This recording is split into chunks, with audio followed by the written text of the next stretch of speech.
Azure Key Vault provides a centralized, secure, and scalable solution for storing and managing cryptographic keys, secrets, and certificates. Managing these elements securely is crucial for cloud-based applications and services, and Azure Key Vault simplifies this process. With built-in integration across the Azure ecosystem, Key Vault simplifies access control, reduces security risk, and helps organizations comply with standards. You can create an Azure Key Vault using several methods, including the Azure Portal, Azure CLI, and PowerShell. In this video, we will walk you through the steps to create an Azure Key Vault using the Azure Portal. Hello everyone, I hope you are all doing well. I'm Manhar and welcome back to MSFT WebCast. Open your preferred web browser, navigate to portal.azure.com and sign in with your Azure account. In the search bar at the top of the portal, type Key Vault. Under Services, select Key Vaults. To create a new Key Vault, click on Create. First, we need to assign a Key Vault to a subscription, region, and resource group. For this demo, we will place the Key Vault in the same subscription, region, and resource group as the other Azure resources. We will also need to give a vault a name. Since this name will be part of a URL, we can't use spaces or other URL unfriendly characters. For this demo, we used WebCast AKV01 as the name of our Key Vault. Our next option is the pricing tier. And for a Key Vault, we have only two choices, Standard or Premium.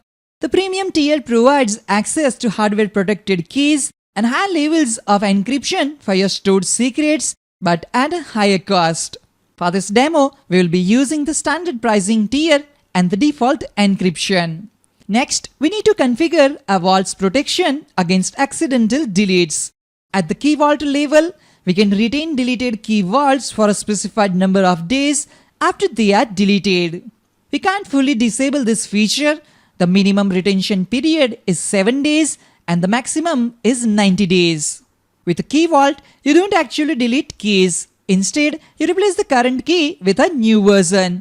Any previous version is retained for the vault's protection period unless you manually purge older versions.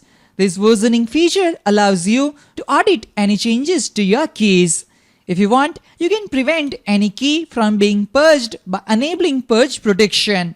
This means you won't be able to completely erase a key until the last deleted version reaches the end of its delete retention period. Keep in mind that once purge protection is enabled, it cannot be disabled. If you plan to use Key Vault for encrypting managed disk, enabling purge protection is mandatory. Click Next to continue. To access the Key Vault in the data plane, user or service principals must have proper authentication and authorization. A Key Vault access policy determines whether a given security principal can perform various operations on keys, secrets, and certificates. A security principal can be a user, an application, or a user group. Leaving the permission model set to Azure role-based access allows you to use managed identities to control access to the items in the Azure Key Vault. Resource access settings allows us to define which Azure resources can access the Key Vault. For example, selecting this checkbox permits Azure Disk Encryption to retrieve secrets from the vault and unwrap keys. Click Next to continue. Under Networking, we can apply restrictions based on our organization's policy, such as using a private endpoint or an Azure virtual network to ensure the Key Vault is not exposed externally. Since we are creating this Key Vault for testing purposes, we will allow public access to it. Click Next to continue. Optionally, enter a tag name and its corresponding value. Click on Review plus Create. Wait for the validation check to complete. Click Create to create the new Azure Key Vault. Deployment will take a few seconds. Please wait until it's complete. The Azure Key Vault has been created successfully. Click on Go to Resource to open it. Our next step is to add one or more items to the vault. Expand Objects, then click on Keys. Under Keys, you will see a banner across the top indicating that this operation is not allowed by Azure. This typically happens because we don't have the necessary administrative rights even though we created the key vault.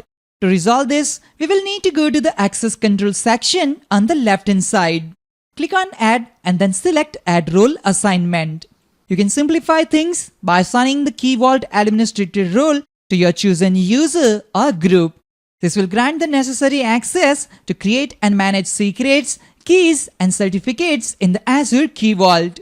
From the list, select Key Vault Administrator role and click Next. Now assign the access to your user, group or security principal. Click on Select Members. From the list, select the user, group or service principal. Select Manhar and again click on Select. Once ready, click on Review plus Assign. Again click Review plus Assign to assign the role. Wait for the confirmation notification to appear. Click on Keys. The banner is no longer visible. We can either import existing RSA keys into the key vault or generate new RSA keys. Click on Generate/Import option. Because we are creating a new key, we will leave the Generate option selected. Enter a unique name for the key. Select either RSA or EC as the key type. Choose the key type and size based on your needs. For this example, we will use the RSA key type with a key size of 3072. For Azure hosted implementations, the RSA key size must be at least 3072 bits. You can also configure the activation and expiration dates for this key. Make sure the newly created key is set to Enabled. Leave the other options at the default settings and then click Create. Wait for the confirmation message to appear. A key is now created and ready to use. Using the same steps, you can create secrets and certificates based on your requirements. Now let's look at the management related options. Expand Settings, then click on Access Configuration. From here, we can change the permission model and resource access settings for this key vault. Click on Networking. For example, let's say we want to deny public access to this key vault over the internet. To do this, simply select the radio button labeled Disabled Public Access, then click on Apply. To enable Purge Protection, go to the Properties page. Select the radio button labeled Enable Purge Protection. You will see the message, once enabled, this option cannot be disabled. At the top of the bar, click the Save button to apply the changes. We can verify that the option to disable Purge Protection is now grayed out. That's all for this video on how to create an Azure Key Vault using the Azure portal. I hope you found this video helpful and informative. If you have any questions or comments, feel free to leave them below. Don't forget to like and subscribe for more videos on Microsoft Azure and other Microsoft related topics. Thank you for watching and I'll see you in the next video. Have a great day.